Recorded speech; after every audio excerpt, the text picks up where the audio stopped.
I never wanted this for you. I wanted a totally different life. A steady paycheck, kids, a family.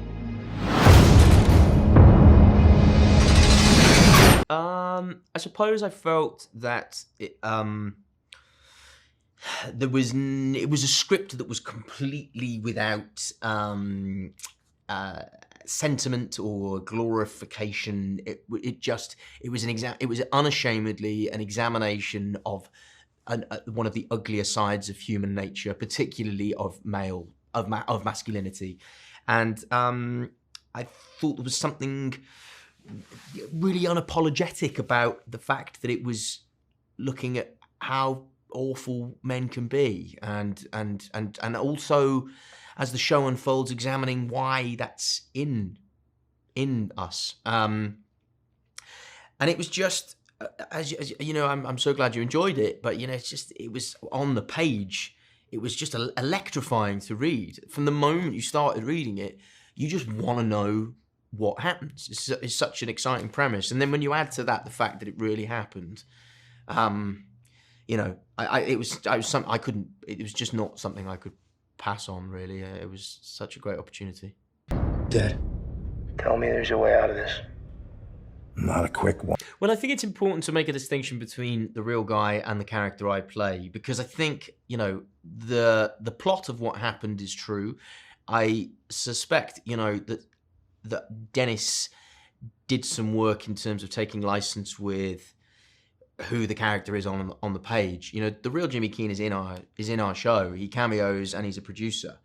And I certainly get the impression that whilst he did, you know, stray from the path and was involved in some dodgy dealings, I don't know that he was quite as much of a narcissistic, misogynistic, you know what I'm trying to say. In terms of research and what I learned, you know, I just couldn't believe that somebody had been offered an opportunity like this to kind of have their sentence wiped. It just wouldn't happen in Britain, would it? You know, it's a kind of wild thing, and it's just one of those. It's just an incredible true story, and I found the whole thing utterly compelling and gripping. Go to it. Well, I mean, it was a no-brainer for me. This is an incredible story. It's written and reads really like a novel. It's a 6-hour movie.